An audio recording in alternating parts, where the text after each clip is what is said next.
지난 주일에 예수님께서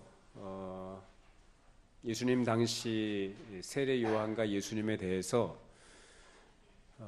그릇된 인식과 태도를 가지고 있었던 유대 종교 지도자들에 대해서 장터에서 피 입은 아이의 비유를 들어서 그들의 잘못된 태도를 지적하셨던 내용을 함께 살펴보았습니다. 그렇게 말씀하셨던 이유는 굳이 왜 그들이 틀린 말을 하는 것에 대해서 예수님께서 마치 이것을 꼬투리 잡고 말씀하시듯 이렇게 말씀하시네요. 꼬투리 잡은 건 아니죠.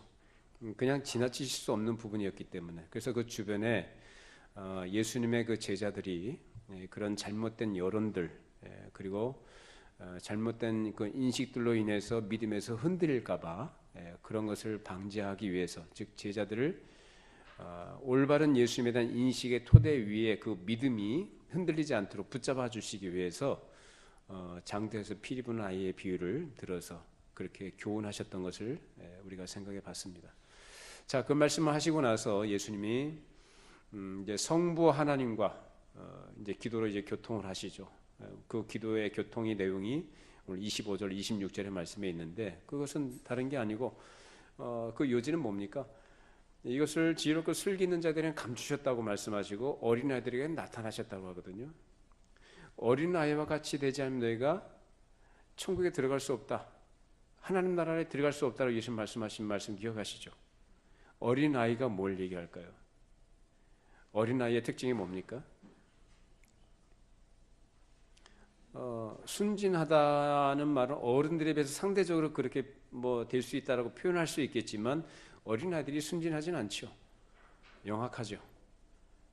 그것은 아닌 것 같고, 여기서 말하는 어린아이의 특징, 어린아이라고 말씀하신 그 어린아이의 특징은 의존적이다라는 것입니다.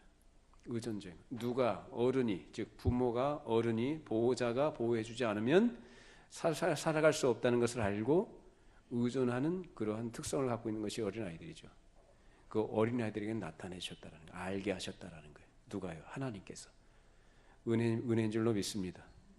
하나님을 아는 게 은혜고 하나님을 의지하는 게 은혜고 하나님께 모든 걸 맡길 수 있는 것이 은혜입니다. 자, 그런데 스스로 지혜롭고 슬기롭고 지혜 있다는 사람들은 뭐예요? 예수님 의지해요, 안 해요? 안 하죠. 자기 의지하고요, 세상 의지합니다. 사람에게 속한 것들을 의지합니다. 그러면서 예수님께서 하신 말씀이, 이어지는 말씀이 이제 수고하고 무거운 짐진 자들로 표현된 그런 자들에게 초청하시는 말씀이 오늘 본문의 내용이 되겠습니다. 자, 그런데 여기에서 예수님께서 가장 권능을 많이 행하셨던 고라신, 그리고 벳세다, 그리고 가버나움에 대해서 아주 무서운 책망과 경고의 말씀하신 말씀이 나오죠. 자, 그 무슨 말씀입니까? 권능을 가장 많이 행했음에도 그들이 회개해요? 회개하지 않아요? 회개하잖아요. 그러니까 회개하지 않는 것에 대해서 예수님이 얼마나 무서운 하나님의 심판을 말씀하셨는지, 오늘 본문에 기록이 되어 있는지, 거기에 등장하는 것이 바로 소돔입니다. 이 소돔과 같이 창세기 18장에 보면은 고모라가 같이 등장을 하게 되는데, 어느 한 개인도 그렇습니다. 어느 한 사람이 하나님 앞에 그 죄를 회개하지 않게 되면 그 인생이 망합니다. 믿으십니까? 회개해야 살지 회개하지 않으면 망해요. 그건 개인도 그렇지만은 어느 한 집단도 마찬가지예요. 그 집단 안에 대다수의 사람들이 그릇된 길과 죄악된 길이 있으면서도 회개하지 않게 되면 그 집단도 망하게 됩니다. 그래서 성경이 가르쳐요.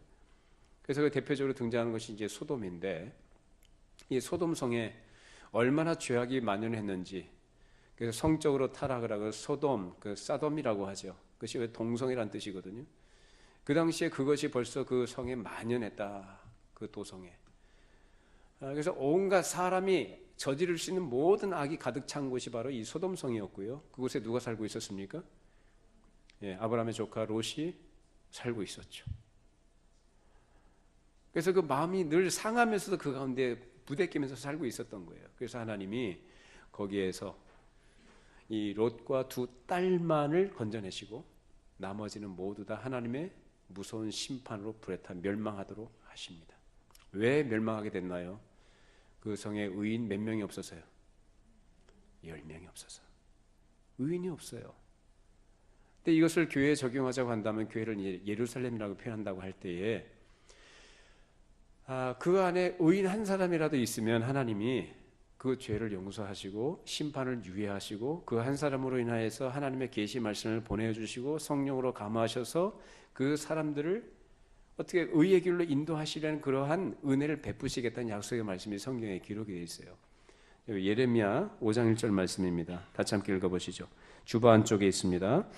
너희는 예루살렘 거리로 빨리 다니며 그 넓은 거리에서 찾아보고 알라. 너희가 만일 정의를 행하며 진리를 구하는 자를 한 사람이라도 찾으면 내가 이 성읍을 용서하리라. 의인 한 사람이라도 있으면 하나님은 어떻게 하신다고 그래요? 용서하겠다고 말씀하십니다. 그래서 하나님께서 그 한 사람으로 인해서 그 사회를 건져내시려고 할 때 하나님의 사랑으로 심판을 유예하시며 그 한 사람으로 인해서 계시의 말씀과 성령의 역사를 계속 베풀어 주셔서 그로 인해서 참된 교회에 속한 소수가 그 안에 머물도록 하시겠다라는 말씀입니다. 자, 그렇지 못하다고 한다면, 그 한 사람이라도 없다면, 예를 들어서 교회에 형식적이고 종교심으로 가득 찬 사람들, 그리고 율법주의적인 그런 사람들로 가득 채워져 있다고 한다면 그것은 하나님의 심판이나 이 징계를 피할 수가 없다라는 거예요. 자, 여기서 이제 둘로 갈라지게 되죠. 여기서 말하는 심판이라는 것은 불신자들에게 해당되는 것이고요, 징계는 하나님의 백성들에게 해당이 되는 것입니다. 심판은 그야말로 그걸로 끝입니다. 망하는 겁니다. 그러나 하나님의 백성은 망하지 않는 줄로 믿습니다. 왜요? 하나님의 백성이니까 안 망하죠. 하나님의 사랑을 입은 자니까 안 망하죠. 근데 사랑을 입은 자가 잘못할 수 있죠. 죄도 지을 수 있죠. 그릇된 길로 갈 수도 있죠. 그래서 내리시는 것이 뭔가? 징계입니다. 그래서 징계의 목적은 그 사람을 망하게 하거나 그 사람을 내버리는 데 있지 않고 그 사람을 고치고 온전케 하는 데 목적이 있습니다. 그래서 히브리서에 있는 말씀처럼 하나님께서 사랑하는 자를 징계하신다고 그래요. 그래서 징계는 아들 만들기란 뜻을 갖고 있습니다. 아들 만드는 거예요. 사생자는, 즉 내가 낳은 자식이 아니면 나하고 관계없는 자를 신경 안 씁니다. 뭘 하든지. 그러나 내가 낳은 자식이니까 부모 마음이 아픈 거죠. 잘 되도록. 그래서 채찍질도 하고 회초리도 때리고 야단도 치고 호통을 치기도 하고, 그래서 그 자극을 줘서 어떻게든지 잘못을 깨닫고 바른 길로 걸어가도록 하기 위한 것이 바로 징계의 목적이죠. 그래서 그 징계를 통해서 그 사람을 온전케 하시고 새롭게 하시는 것입니다. 이것이 하나님이 그 백성들에게 주시는 하나님의 사랑의 표현인 것입니다. 이것이 믿지 않는 자와 믿는 자의 차이점이라고 할 수 있습니다. 자, 그런 원칙 하에서 볼 때에 이 고라신과 이 벳세대와 가버나움이 등장하게 되는데, 이 세 고을들은 예수님께서 공생의 사역을 이 갈릴리 중심으로 하시잖아요. 그 갈릴리 그 근방에 있었던 가까이 있던 고을들입니다. 그러면 그만큼 예수님께서 그것을 중심으로 복음을 전하시고 그 공생의 사역을 하셨다고 한다면 이 고을들은 그만큼 예수님의 많은 이적 행하심과 기적을 베푸신 것을 직접 경험하고 목격했겠죠. 그리고 예수께서 친히 하시는 그 말씀도 귀담아 들을 수 있는 기회가 많이 있었겠죠. 그래서 진리의 말씀을 늘 들었단 말이에요. 근데 하도 많이 듣다 보니까, 늘상 보는 것이다 보니까 이제 자기들에게 주어지는 그런 것들의 어떤 혜택들, 예를 들어서 병 낫는 것, 또 신비로운 이적들을 경험하는 것, 자기들이 배고플 때 떡 먹고 배부른 것, 자, 이런 것 수준에서만 예수님을 바라보고 예수님을 따라다녔지, 정말로 그 기적을 통해서 보여주시고자 하신 계시가 무엇인지, 왜 그런 기적을 베풀어 주셨고 왜 그런 말씀을 하셨는가, 그래서 예수님이 무엇을 위해서 그렇게 하셨는가에 대해서는 관심이 없는 거예요. 단지 뭐예요? 자기들에게 당장 주어지는 혜택들과 이익들에 대해서만 관심을 갖는 수준에 머물러 있었다는 거죠. 단단 말씀 들어도 말씀 깨달아요? 못 깨달아요? 못 깨달아요. 말씀을 예수님께서는 부지런히 말씀을 전하 천국 복음을 전파하셨음에도 불구하고 그들은 귀를 닫고 있는 거예요. 말 안 들어요. 그러지 현세적인 거 오로지 당장 현실적인 문제 해결해 주시는 거, 그런 것들만 온통 관심을 기울이던 것이 바로 이 고라신과 벳세다, 가버나움으로 등장합니다. 자, 우리 마태복음 11장 21절 22절 말씀이죠. 읽어보시죠.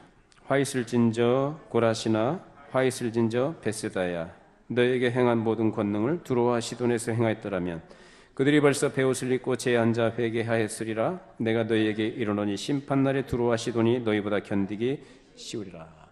야, 얼마나 참 이들이 얼마나 완고했는가. 내가 너희들이 행한 모든 것을 두로와 시돈에서 행했더라면 뭐라고 하셔요? 회개할 것이다. 그러나 뭐라고 하십니까? 내가 너에게 이르노니 심판날에 두로와 시돈이 너희보다 견디기 쉬우리라. 굉장히 무서운 말씀입니다. 예수님께서 아무리 말씀하셔도, 그래서 진리의 말씀을 통해서 너희들이 현재 상태가 이러이러하다, 너희들이 현재 하고 있는 것이 잘못된 것이다 라고 예수님께서 말씀하시고 가르쳐 주시지 않습니까? 그러면 어떻게 됩니까? 잘못된 것을 인정을 하고 돌이켜 회개해야죠.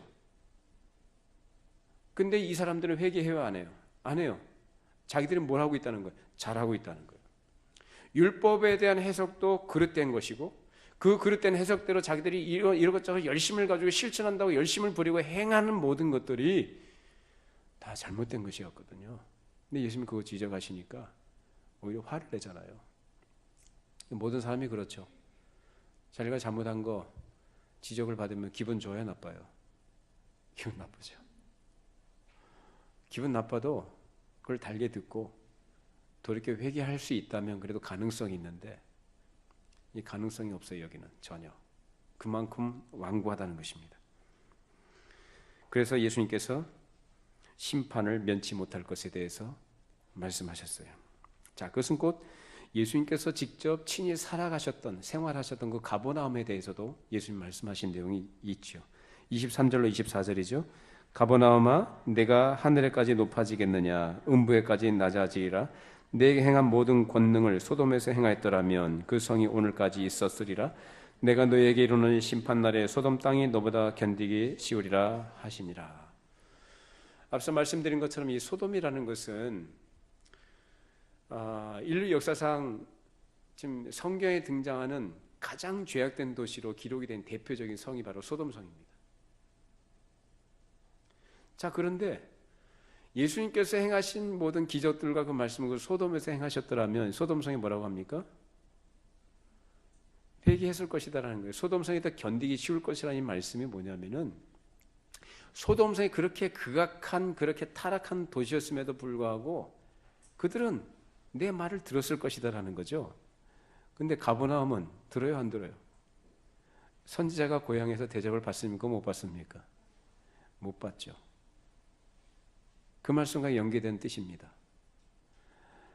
늘 예수님이 함께 하시고 예수님께서 걸어다니시고 말씀하시고 기적을 베풀어 병도 고쳐주시고 여러 가지 이적을 행해 주셨는데, 그들은 자기들은 다 우리는 율법을 가지고 있으며 율법을 행하고 있으며 종교적 열심을 가지고 있으며 그 열심을 가지고 우리는 하나님을 바르게 섬기고 있다라고 확신 가운데 있어요. 근데 예수님은 아니다. 너희들이 거기서 돌이켜 회개해야 된다라는 거예요. 율법의 정신이 뭡니까? 율법의 정신은 사랑입니다. 하나님을 사랑하고 이웃을 사랑을 하는 거죠. 근데 이 사람들에게는 그게 없어요. 그야말로 형식적이고 율법주의적인 태도를 가지고 율법을 지키면서 그 종교적 열심을 가지고 자기들 스스로 된 것으로 생각합니다. 그 완고함이 소돔보다 더했다. 그래서 이 가버나움은 어디까지 떨어지느냐? 음부에까지 낮아지리라는 말씀하시면서 지옥까지도, 그 지옥 형벌에 대해서 예수님 말씀하셔요. 그만큼 가버나움이 완고했다라는 것입니다. 굉장히 무서운 저주의 말씀인 것이죠. 사람이 참된 진리에 들어가서 거기에 의지하고 살게 되면은 복을 받습니다. 믿으시기 바랍니다. 진리에 들어가서 진리를 따르게 되면 복을 받아요. 그런데 그것을 거부하게 되면 그 거부하는 완고함 때문에 거기에 따른 책임이 굉장히 무겁게 그 결과되게 된다는 말씀입니다. 여러분 거스르지 마시고 마음을 여시고 어린아이 같은 마음과 태도로 주의 말씀을 귀를 기울이시고 그 말씀을 따르시기를 바랍니다. 그게 복입니다. 근데 이 가버나움은 아무리 말씀하셔도 듣지 않았다는 거예요. 그래서 이 경고의 말씀이 하신 이후에 예수님께서 하신 말씀이 마태복음 11장 28절 30절 말씀이에요. 같이 읽어보시죠.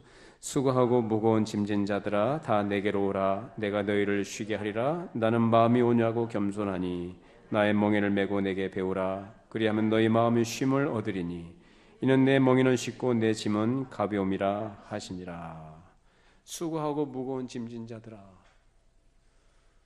자, 예수님 주변에 그때 많은 사람들이 있었겠죠. 그 사람들에게 예수님이 하신 말씀이에요. 너희들은 참 수고하고 무거운 짐을 지고 살아가는 인생들이구나. 너무 힘들지? 그래, 나에게 와라. 내가 너희를 쉬게 해주겠다 라고 말씀하십니다. 여러분, 우리가 살아가는 이 세상이 살만합니까? 어렵습니까? 살만해요? 인류 역사 이래로 사람이 살만한 시대는 없었어요. 그래서 정상적인 사람치고 자기 스스로 생각할 때 자기는 완전하다 또는 모자란 게 없다, 나는 부족한 것이 없다고 생각하는 사람은 없을 거예요. 정상적인 사람이라면 인생살이가 참 고단한 걸 절절하게 느끼고 살아갑니다. 참 힘들구나. 그래서 옛말에도 이런 말이 있습니다. 인생은 고해다라고 얘기합니다. 고해. 이것은 성경에서 말한 표현은 아니고요. 그러니까 믿는 사람이나 믿지 않는 사람이나 동일하게 그런 환경과 조건에서 살아간다는 말이죠. 고해, 고통의 바다와 같다. 얼마나 그것이 깊고 넓은지요. 그래서 거기서 헤어나올 자가 없다라는 거예요. 그래서 이 고해와 같은 인생을 살아가면서 나이 들어가면서 주름살은 더 늘어가죠. 몸 좀 약해지죠. 또 환경과 조건은 더 열악해지는 것 같고 내 마음대로 안 되는 것 같고 내 소원대로 되지 않는 것. 그것 때문에 정신적인 스트레스 받죠. 우울증에 걸리기도 하고 여러 가지 힘들고 고단한 삶을 겨우겨우 유지해가며 살아가는 것이 바로 인생들입니다. 과거에 비해서 우리나라 참 잘 삽니다. 외국에서 볼 때 한국은 선진국이다라고 얘기해요. 그만큼 우리 물리적인 환경 자체는 정말로 선진국 못지않은 좋은 환경과 인프라를 갖추고 있는 게 사실이에요. 미국 사람들이 우리나라 와서 보면 놀래요. 자기 나라에도 없는 것들을 한국 사람들이 누리고 있는 걸 보고 놀랍니다. 근데 우리는 그걸 모르죠. 무슨 얘기입니까? 물리적인 환경이 좋고 편리하다고 해서 사람이 쉼을 누리거나 평안을 누리는 것은 아니다라는 얘기입니다. 여러분 힘들다고 하셨죠? 과거에 없던 건 여러분 다 갖고 계십니다. 과거에 사람들이 꿈꿨던 그런 문명의 이기들, 기기들, 여러 가지 가전제품들이니 우리의 삶에 필요한 것들 다 갖고 있습니다. 뭐가 나아졌죠? 우리 삶의 형편에. 우리 마음은 항상 그대로입니다. 인간의 마음은 항상 그대로. 1000년 전이나 2000년 전이나 지금이나 앞으로도 그럴 것입니다. 인간에게 만족이 없고 평안이 없습니다. 그래서 이 문제를 해결해 보려고 사람의 고단함과 이 고달픈 인생을 좀 더 행복한 삶으로 좀 바꿔보자고 해서 많은 시도들을 인류들이 역사 속에서 해왔습니다. 그게 인류의 역사죠. 근데 그 인류의 역사의 성격이 뭡니까? 제도를 바꿔보는 것으로, 사람을 바꿔보는 것으로, 지도자를 바꿔보는 것으로, 대통령을 바꿔보는 것으로, 환경을 좀 바꿔보는 것으로. 그러면 문제가 좀 나아지겠거니, 보다 나은 세상이 되겠거니 그렇게 생각을 하고 그런 기대를 가지고 수없이 해왔습니다만 우리가 확인할 수 있는 분명한 증거는 계속된 실패의 연속이고 시행착오라고 하는 것이고 거기에 따른 좌절과 낙심뿐입니다. 그런 가운데 있는데도 인간들은 굉장히 완고하고 고집스럽게 희망찬 미래를 얘기하면서 자기들 힘 가지고 뭔가를 이뤄보려고 시도를 합니다만 계속 실패할 겁니다. 그리고 한계를 절감할 뿐입니다. 왜 이렇게 됐습니까? 왜 우리가 이렇게 고단한 인생을 살아가게 됐고 이 세상이 그렇게 힘든 세상이 됐습니까? 사람이 노력하지 않아서입니까? 사람이 연구하지 않아서 그래요? 아니요. 우리는 그동안 우리 조상들부터 수없이 많이 연구하고 많이 노력해 왔습니다. 근데 우리 인간의 문제가 해결되지 않습니다. 계속 고통스럽고 힘들어요. 정부가 바뀌었다고 우리의 삶이 나아집니까? 천만에요. 그런 일은 없습니다. 앞으로도 그럴 것입니다. 앞으로도 그럴 것입니다. 제가 장담합니다. 제가 장담하는 게 아니라 성경이 우리에게 그걸 가르치고 있고 역사가 그것을 증거합니다.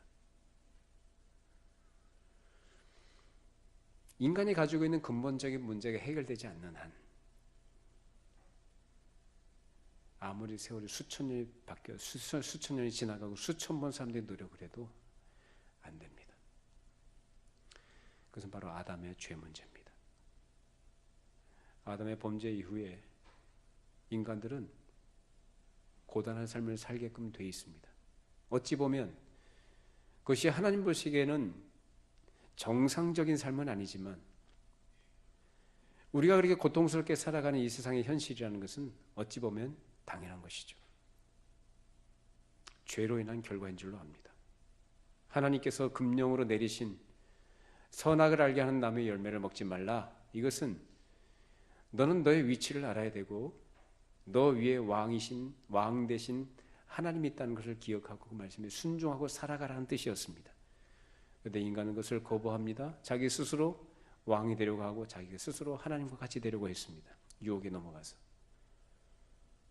그로 인해서 하나님께서 그동안 주셨던 인간이 그렇게 고통스럽게 힘들게 땀 흘려 수고하지 않아도 하나님이 주신 것들로 모든 것에 모자람이 없이 풍성하게 누리고 살던 그 삶이 다 상실되어 버렸습니다. 스스로 왕이 되려고 했듯이 이제 스스로 왕으로서 자기 인생을 자기 스스로 책임져야 될 처지가 됐습니다. 그것이 죽을 때까지 일평생 그 이마에 땀을 흘려 수고해야만 먹고 사는 인생이 된 것입니다. 자기 인생을 자기가 책임을 져야 하는 거죠. 좋은 것 같죠? 아니요, 좋지 않아요. 우린 주인이 아니기 때문에, 우린 피조물이기 때문에, 우리 스스로 책임질 수도 없으면서도 우리 스스로 책임을 져야 되는 그런 상황, 얼마나 고단하겠어요. 그것이 바로 인생고라는 것입니다. 인생고는 어느 누구도 예 없이 누구에게나 다 있는 것들입니다. 그래서 이렇게 저렇게 제도를 바꿔봐도 그 제도에 따른 고통이 따라오고 사람을 바꿔봐도 그 사람 때문에 고통을 당하게 되고 환경을 바꿔봐도 그 환경 때문에 더 고통을 당하게 됩니다. 그런 인생들에게 예수님께서 하신 말씀이 수고하고 무거운 짐진 자들아 다 해요. 다 내게로 오라고 말씀하십니다. 예수님께서 저와 여러분들을 부르십니다. 고생스럽게 살아간 인생들을 예수님께서 부르십니다. 오라고 하십니다. 자, 오라고 한다는 의미가 뭘까요, 그럼? 예수님께로 오라. 예수님께서 나에게 오라 말씀하시거든요. 그 오라는 말씀이 뭐냐? 자, 우리 요한복음 6장 35절 말씀 같이 읽어보시죠. 예수께서 이르시되 나는 생명의 떡이니 내게 오는 자는 결코 줄이지 아니할 터이요 나를 믿는 자는 영원히 목마르지 아니하리라. 누가 예수님을 필요로 하고 누가 예수님께 가야 되느냐? 배고픈 사람, 목마른 자입니다. 우리 인생이 그렇죠? 여러분 배고프죠? 목마르시죠? 배고프고 목마른 것으로 표현된 이것이 바로 인생고를 얘기하죠. 그런 사람들 예수님께서 오라고 하시는데 여기에 아주 중요한 표현이 나와요. 온다라는 표현과 믿는다는 표현이에요. 이게 동격입니다. 온다는 것과 믿는다는 것. 내게로 오는 자는, 나를 믿는 자는. 이 예수님께로 온다는 말은 그런 의미에서 주를 믿고 의지한다는 뜻이고 그것이 바로 구원의 신앙입니다. 여러분 이것을 가볍게 생각하지 마세요. 구원의 신앙 그렇게 쉬운 거, 그렇게 쉽고 간단한 문제 아닙니다. 이 구원의 신앙이라는 것은 뭘까? 이 구원의 신앙이라는 것은 내가 구원 얻는 도리를 가르친, 즉 성경이 가르치는 구원 얻는 지식을 알아야 되는데 그 알아야 될 만큼 충분히 알고 있는 것, 알아야 되는 것을 알아야 되는 거예요. 그리고 그 아는 것을 가지고 이제 내 마음속에 어떤 정서적인 것이 이제 누구를 의지해야 되겠다. 아, 내가 나를 의지해서는 안 되고 누구를 의지해야 된다? 예수님을 의지해야 되는구나. 예수님께로 가야 되겠구나. 라고 하면서 그 마음속에 그런 소원을 갖게 되는 거예요.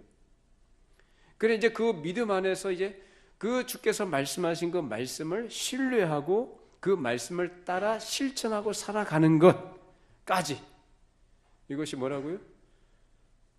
구원의 신앙이에요. 무작정 믿습니다가 아니고 그냥 갑자기 어느 순간 마음이 불끈해가지고 내가 믿습니다 하고 그냥 믿습니다라고 고백하는 그 구원의 신앙이 아니라 분명히 알아야 된다. 알아야 될 걸 알아야 되는 거예요. 성경이 우리에게 그걸 가르쳐 줍니다.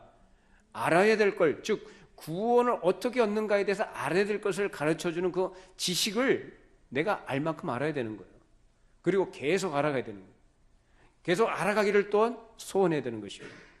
더 깊어지고 더 자라가야 합니다. 그리고 또한 그 지식의 토대에서 이제 하나님이 누구시며 그리스도가 누구시며 우리 인생이 그 앞에서 어떠한 처지와 어떤 존재인가, 우리를 부르신 하나님의 거룩하신 목적이 무엇이냐, 우리를 구원하신 뜻이 무엇인가를 바르게 이해한 토 위에서 그 하나님에 대한 사랑, 감사, 의존하는 마음을 가지는 거예요. 그리고 뭘로 나타나느냐, 이제 구체적으로 구원받은 백성들의 요구되어지는 삶에 대한 바른 이해. 그래서 신앙생활이라는 것은 나 혼자 내가 나를 위해서 내가 나를 주도하고 살아가는 것이 아니라 누구를 의지하는 거예요? 주님을 의지하는 거다. 그래서 말씀에 귀를 기울여야죠. 당연히 주님을 따라가는 것이어야 되거든요. 신앙생활은 내 생각 가지고 내 계산대로 내가 살아가는 게 아니라 주님의 뜻을 따라 주님의 말씀을 따라가는 것이 신앙생활입니다. 그래서 실천적인 신앙생활로서 내 행동으로서 나타나야 된다는 거예요. 그것이 말하는 순종입니다. 순종.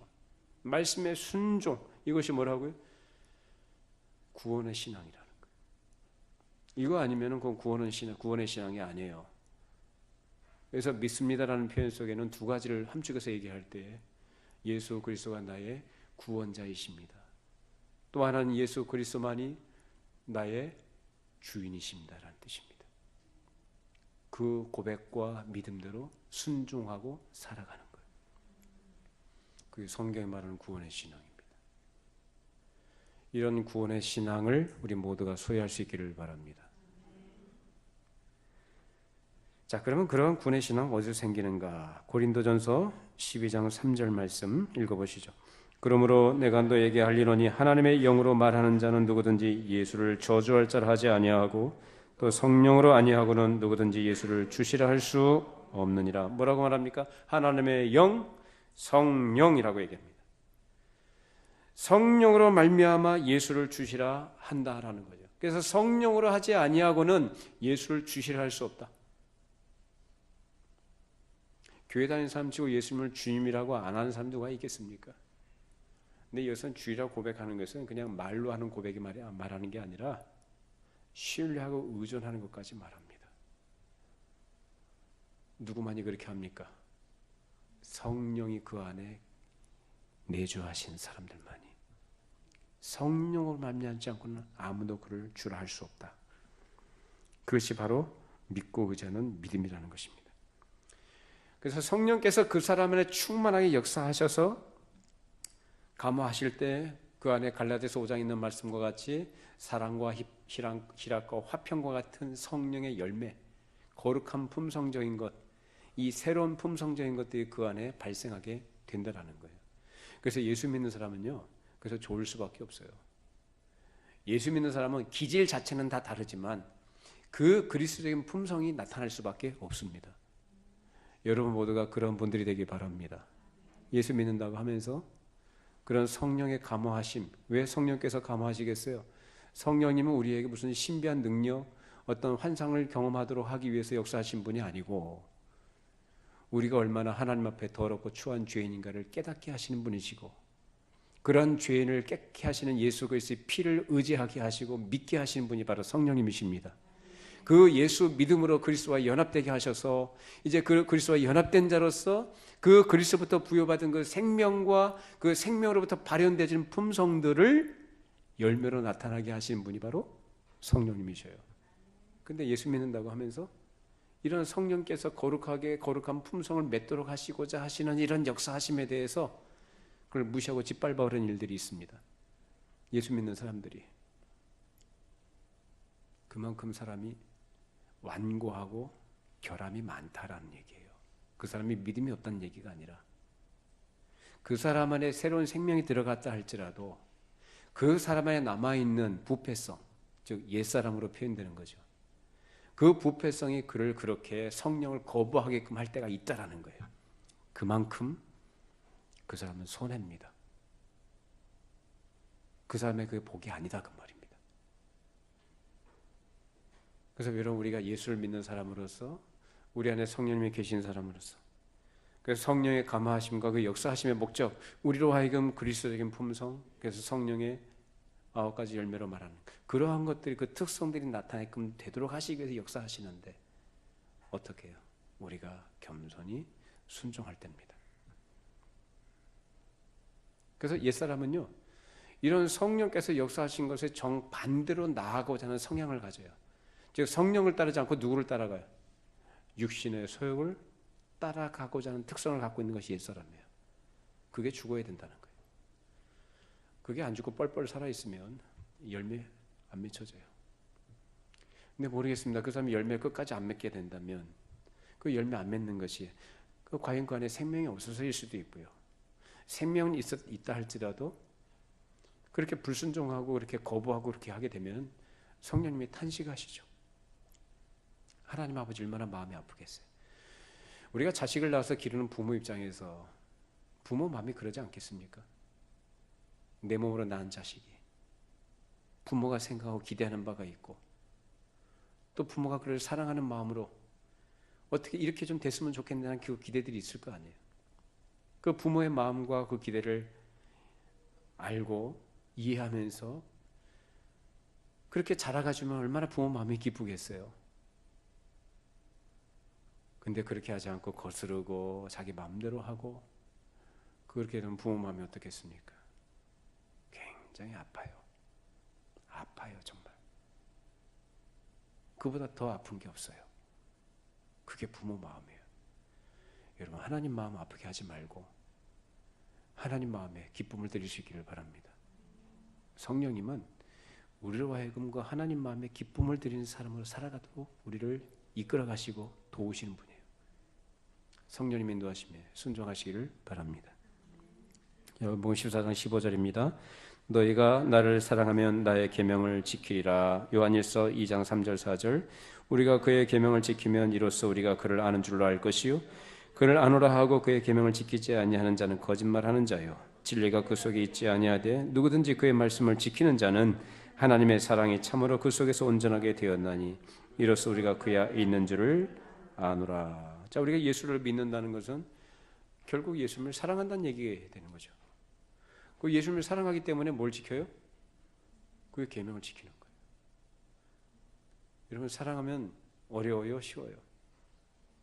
사랑하면 쉽죠. 우리가 자녀들을 사랑하니까 자녀들을 위해서 부모가 희생하는 거 그렇게 어렵지 않죠. 그게 기쁘죠.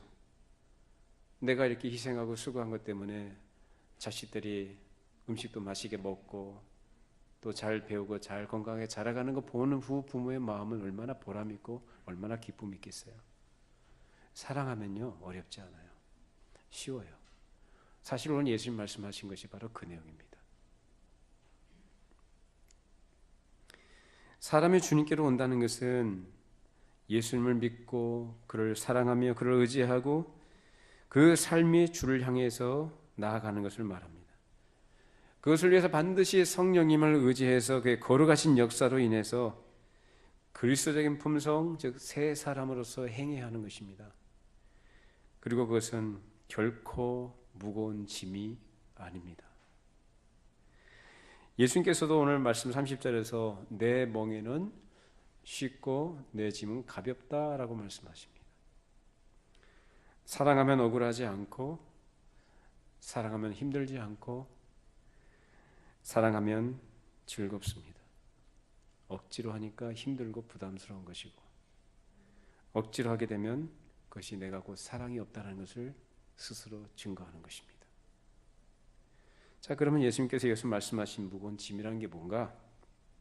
자, 바리새인들이 백성들에게 지어준 짐입니다. 물론 아까 말씀드린 것처럼 인생과도 물론 포함이 됩니다. 자, 그러나 여기에서 이 본문의 맥락 속에서 예수님께서 하신 이 무거운 짐이라는 표현은 그 당시 그 백성들에게 뭘까요? 바리새인과 율법 교사들이 백성들에게 지은 율법의 짐을 얘기하는 겁니다. 그들은 이것이 하나님의 법이다, 하나님의 규례다, 종교의 교리다, 하나님의 명령이다 라고 해서 이 백성들에게 그 무거운 짐을 지워주는 것이죠. 그런 무거운 짐을 진 백성들은 자기들이 그것을 지켜야 된다는 걸 알아요, 몰라요? 알죠. 알면서도 해요, 못해요? 못하죠. 못하면 어떻게 될까요? 하면 한 것 때문에 스스로 교만해지고, 못하면 못한 것 때문에 그 의무감 때문에 뭐예요?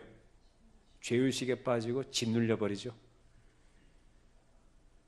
무겁죠. 그야말로 그런 그들에게 바리새인들은 율법을 지켜야만 구원을 받는다, 그렇지 않게 되면 구원은 없다라고 가르쳤습니다. 이렇게 바리새인들과 서기관들은 백성들의 손발을 다 묶어버린 거예요.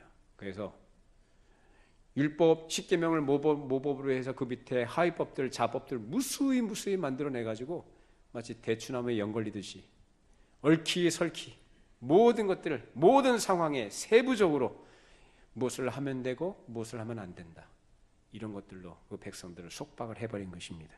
먹고 사는 인생도 힘든데 거기에다가 더해서 이런 무거운 짐까지 지웠던 거예요.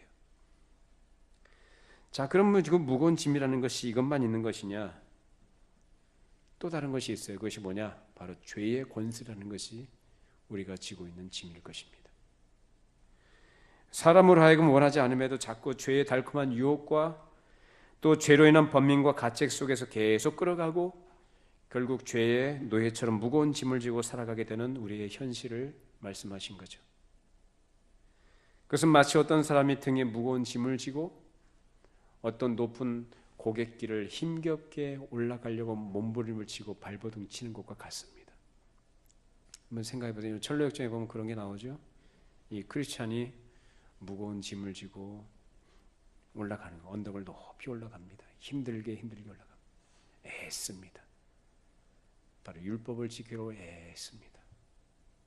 행위로서 어떻게 좀 해보려고 애를 씁니다만 하면 할수록 남는 게 뭡니까? 실패와 절망감과 낙담뿐입니다. 사람이 율법을 지킴으로 구원받는 거 아니죠.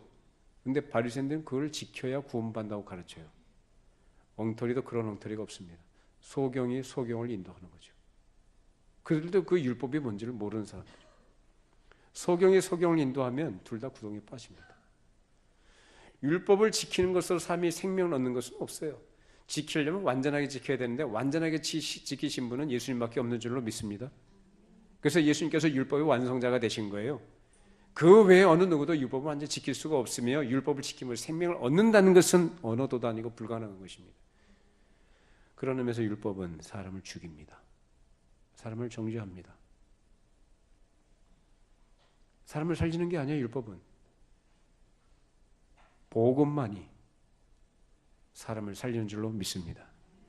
바로 복음이신 예수 그리스도께서 오셔서 은혜의 말씀을 선포하시고 죄인들을 초대하십니다.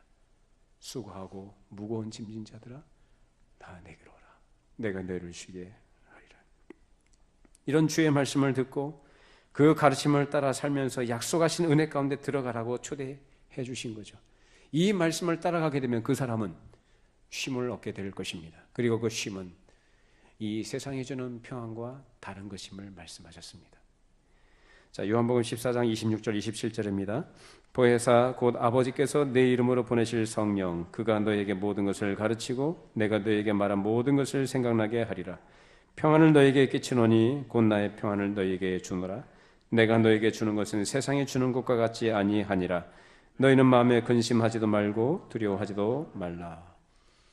이 말씀하실 당시 제자들이 처했던 현실은 굉장히 무섭고 공포스러운 환경이었죠.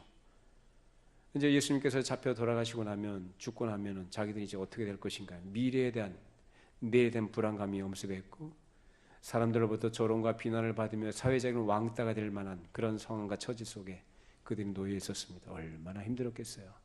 죽고 살고 예수님 3년 따라다녔는데 이게 뭔가? 라는 낙담. 그런 그들에게 예수님께서 너희들 낙심하지 마라. 내가 너에게 평안을 주겠다. 세상에 주는 것 같지 않다. 그런다고 세상의 현실이, 즉 제자들이 처해 있는 현실이 바뀌었나요? 말씀해 보세요. 예수님께서 이 말씀을 하시자마자 그들을 둘러싸고 있던 그 현실이라는 것이 바뀌었습니까? 안 바뀌었죠. 근데 예수님께서 주신 평안을 이들은 누리면서 복음을 전하면서 살다 갑니다. 우리에게도 마찬가지예요. 우리가 예수 믿으면 우리의 삶이 개선될 것이고 환경이 바뀔 것이고 우리가 원하는 될 것이라는 그 기대는 일찌감치 내려놓으십시오. 달라질 건 없습니다. 물론 하나님께서 필요에 따라서, 그 사람의 필요에 따라서 달리 해주신 부분이 있겠죠. 그러나 그런 개개인의 형편에 따라서 하나님께서 불쌍히 여기시고 은혜 베풀어 주시는 측면이지, 예수 믿는다고 해서 고통이 면제되거나 슬픔을 뛰어넘는 일은 없습니다. 그런데 그 가운데서 뭐라고 하시죠? 우리에게 뭘 주신다는 거예요? 평안을 주신다. 돈을 많이 쌓아놔도 평안이 없어요? 몸이 건강해도 평안이 없어요? 내가 원하는 것을 이루고 하고 성취해도 평안이 없다면 그건 지옥이죠. 맞습니까? 지옥이죠. 아까 말씀드렸죠. 과거에 비해서 우리 삶은 지금 그야말로 꿈나라 같은 생활을 우리가 지금 살아가고 있습니다. 조건이 그렇게 바뀌었습니다. 과거에 비해서. 근데 사람들의 마음은 항상 똑같다고요. 평안이 없잖아요. 평안이 없는 삶은 지옥입니다. 그럴 때는 여러 가지 정신적으로 많이 시달리기도 하고 고통 속에서 하루하루 살아가는 것이 참 어렵죠. 그런 그들에게 예수님께서 말씀하셔요. 수고하고 무거운 짐진 자들아 다 내게로 오라. 내가 너를 쉬게 해주겠다 말씀하십니다. 여기에서 주님께서 주시는 평강을 누리게 된다는 약속이 있는데 그 약속은 바로 샬롬입니다. 이 히브리 말로 이 샬롬이라는 것은 번영하는 평안입니다. 무슨 의미냐면 계속해서 전진해 나가는 평안을 말합니다. 이것은 인간이 처해 있는 환경과 어떤 조건과 관계없이 주어지는 성령께서 주시는 평안인 줄로 믿습니다. 이 평안을 우리 모두 누릴 수 있기를 바랍니다. 힘들어도 어려워도 내 마음대로 안 되는 환경이어도 내 몸에 좀 연약함이 있어도 내 뜻과 계획이 그대로 이루어지지 않아도 내가 주님을 의지하고 믿고 모든 것을 맡기고 나아갈 때 그 평안을 주신다고 약속해 주셨습니다. 이 평안을 누릴 수 있기를 바랍니다. 그 다음에 마지막에 예수님께서 29절에 나은 마음이 오냐고 겸손하니 내 멍에를 메고 내게 배우라 라고 말씀하십니다. 여기서 말하는 멍에라는 것은 이 짐승들이 짐을 잘 질 수 있도록 하기 위해서 이 등에 매는 거죠. 이 등에다 이렇게 걸어 매는 것을 멍에라 그렇게 얘기합니다. 사람은 맬까요, 안 맬까요? 사람도 매죠. 하나의 좋은 예가 바로 지게라고 할 수 있습니다. 지게. 여러분 지게를 지게 되면 짐을 어떻게 져요? 더 많이 좀 수월하게 지고 나갈 수가 있죠. 그냥 매는 것보다. 그게 바로 멍에라는 거거든요. 그런데 예수님께서 말씀하신 이 멍에라는 것이 내 멍에는 가볍다라고 말씀하십니다. 내 멍에는 쉽고 내 짐은 가볍다라고 말씀하십니다. 그래서 짐과 이 멍에가 같이 가는 것인데, 자 당시 율법 교사들이 이 백성들에게 율법이라는 무거운 멍에와 짐을 잔뜩 짊어지게 해놓고 행함으로 노력으로 구원받는다고 가르쳤어요. 그렇게 백성들이 질 수도 없는 짐을 그들에게 잔뜩 안겨놓고 자기들은 하지도 않고 겉으로 신용만 냈던 그들이 바로 율법을 가르치는 소경들이었던 것이죠. 그러나 예수님께서는 그런 그들과 달리 예수님의 가르침은 그런 것이 아닌 예수님의 가르침에 오직 믿음으로 의지하고 맡김으로서만 구원을 얻을 수 있다는 것을 가르치신 거죠. 여러분, 주님께 맡기는 게 어렵습니까? 쉽습니까? 맡기는 게 어려운 거예요? 쉬운 거예요? 내가 져야 될 짐을 다른 사람이 져준다면 어려운 거예요? 쉬운 거예요? 그럼 내가 맡길 수 있는 거죠. 맡기면 되는 거죠. 그럼 나는 쉼을 얻을 수가 있죠. 근데 예수 믿는 사람들이 어렵게 살아요. 무거운 짐을 지고 살아가요. 그러니까 예수님께 맡기는 걸 참 어렵게 생각을 해요. 맡기는 게 어렵죠. 안 되니까. 왜 안 될까요? 예수는 못 믿는 거예요.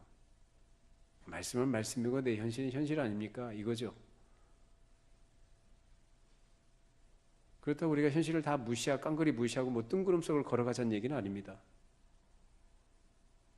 율법을 사랑으로 지켜 행한, 즉 말씀을 따라가는 것. 그것을 다른 말로 말하면 먼저 그 나라와 의를 구하는 것으로 나타납니다. 나머지는 하나님이 다 책임지셔요. 하나님 살아계십니다. 지금도 우리를 다 아시고 우리 형편을 다 살피시며 우리를 그 계획 속에서 우리를 인도하신 줄로 믿습니다. 그 살아계신 하나님 우리를 책임지시겠다고 다 맡기겠다고 하는데 왜 못 맡깁니까? 인생과도 다 포함이 되는 거예요. 우리 스스로 우리 인생을 책임질 수 없어요. 근데 자꾸 책임지려고 하니까 힘들고 무겁죠. 주님께 다 맡기시고 믿음대로 말씀대로 순종하시고 살아가시기 바랍니다. 그럼 쉬워요. 어렵지 않아요. 날마다 우리 짐을 지시는 우리 하나님을 찬송합니다. 내가 안 맡기는데 어떻게 하나님이 짐을 지시겠어요? 내가 맡겨드려야 그러니 내가 져줄게. 내가 책임져 줄게. 너 좀 쉬어라. 수월합니다. 그래서 그런 사람들이 살아가는 삶이, 즉 하나님의 백성들이 살아가는 것이 뭐냐? 바로 평안의 삶이다라는 것을 말씀하십니다.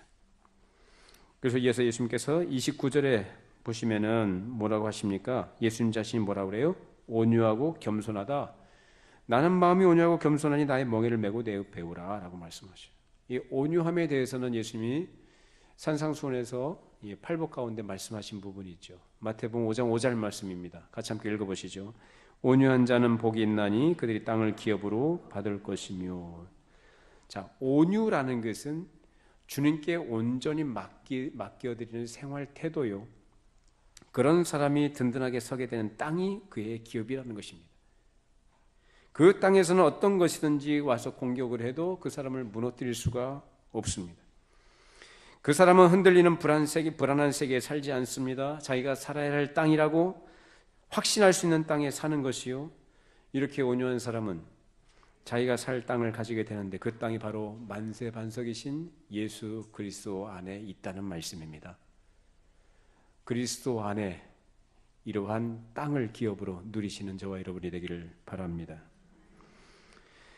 이처럼 온유는 자기 힘이나 능력이나 지혜를 의지하지 않고 하나님께 전적으로 모든 것을 맡겨드리고 말씀을 따라 살아가는 삶을 얘기합니다. 그리고 예수님 자신이 온유하고 겸손하니라고 말씀하신 그분이 그렇게 사셨습니다. 예수님은 정말로 온유하고 겸손하신 분이었어요. 자기 뜻을 행하러 오신 분이 아니라 자기를 보내신 아버지의 뜻을 행하러 오셨다고 말씀하셨고, 나는 내 말을 하는 것이 아니라 나를 보내신 이의 뜻을 너에게 전한다라고 말씀하셨습니다. 모든 것이 예수님의 중심에는 아버지의 뜻이에요. 아버지의 뜻에 순종하고 그 뜻을 이루기 위해서 자기 자신을 기꺼이 드리는 것이요. 왜요? 사랑하셨기 때문에. 성부 아버지를 사랑하셨기 때문에. 그 사랑하는 마음으로 그 율법을 완성하시기 위하여 자기 자신을 드리신 거예요. 그로써 우리가 생명과 평안을 얻게 되었습니다. 이제 그 생명을 얻은 우리들에게 주님께서 그것을 실제적으로 경험하며 누리며 살아가도록 우리에게 하신 말씀입니다. 여러분 어떻습니까? 예수님께서 우리에게 모든 것을 맡기라고 말씀하십니다. 맡길 수 있겠습니까? 안 맡기면 어떻게 할 겁니까? 안 맡기면 여러분 스스로 책임지셔야 되는데 안 맡기면 어떻게 하실 거예요? 그렇게 해왔던 것이 우리의 과거 아닙니까? 그렇게 해온 결과와 우리가 당했던 일들이 뭔가요? 우리가 경험했던 것들이 뭔가요? 슬픔과 스트레스와 고통과 탄식, 절망, 좌절, 불안, 두려움, 걱정, 염려. 이게 사람 죽이는 겁니다. 하나님의 백성들은 그렇게 살도록 되어 있지 않습니다. 평안을 우리에게 주시기를 원하십니다. 믿음으로 말씀 따라가시는 저와 여러분이 되기를 바랍니다. 기도하겠습니다. 걸어가신 하나님, 참으로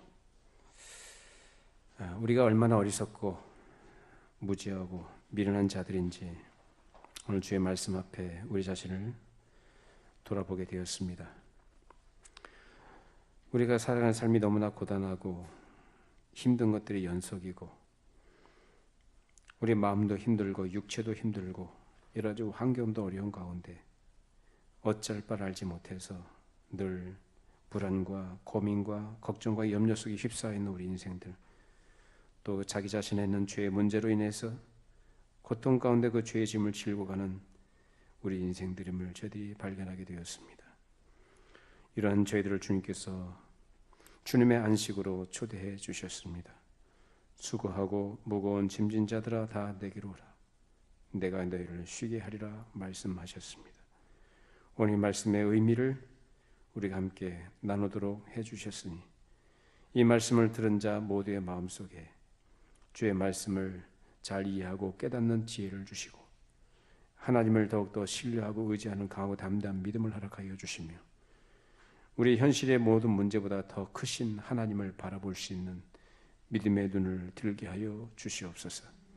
오직 그리스도 안에만 참된 평안이 있으며 쉼이 있으며 안식이 있음을 말씀하셨사오니 주님, 우리가 다른 데서 답을 얻고자 애쓰지 않도록 그러한 헛수고를 하지 않도록 주님, 우리에게 참된 지혜를 허락하여 주시고 오직 예수 그리스도를 바라보고 우리의 생명과 복의 원천이 되시는 우리의 삶의 근원이 되시는 우리 주님께 모든 것들을 의지하고 다 맡겨버리고 우리 하나님께서 주시는 위로와 평안을 누리며 즐거이 주님을 사랑하는 마음으로 주의 말씀의 길을 순종하며 따라가는 거룩한 백성들이 되게 하여 주시옵소서. 예수님의 이름으로 기도하옵나이다. 아멘.